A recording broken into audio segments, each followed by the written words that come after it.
আওয়ামী লীগের এই নেত্রীকে দেখে মনে হচ্ছে এরা মৃত্যুর মুখে দাঁড়িয়েও জয় বাংলা স্লোগান দিবে। যেভাবে তিনি জয় বাংলা স্লোগান দিচ্ছে এবং পুলিশ হত্যার বিচার চাচ্ছে, তাতে মনে হচ্ছে যদি ইনি ৭১ মুক্তিযুদ্ধের সময় হইতেন, হয়তো খান বাহিনীর সামনেও জয় বাংলা স্লোগান দিতেন।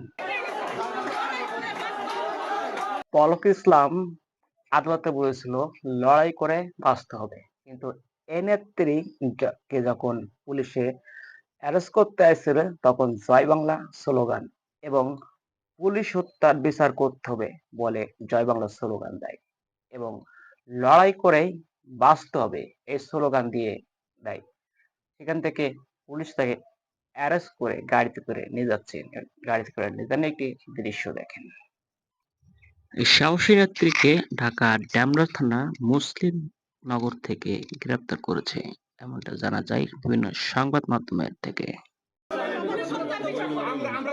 শেখ মুজিবুর রহমান বলেছিল বাঙালিকে দাবি রাখতে পারবো না, এরা মরতে শিখে গেছে। তো এই নেত্রীকে দেখে মনে হচ্ছে যে ইনু বলতে চাই দাবি রাখতে পারবে না, যেহেতু আওয়ামী লীগ নিবন্ধন বাতিল করছে এবং আওয়ামী লীগের প্রবীণতারা পালাতক, কিন্তু এই নেত্রী মনে করছে কিছুই হয় নাই এবং কোনোভাবে বিন্দুমাত্র ভয় পায় না এই নেত্রী। সসম্মানে দেখছেন আপনারা পুলিশের সামনে জয় বাংলা স্লোগান এবং পুলিশের সাথে গাড়িতে কিভাবে চলে গেল।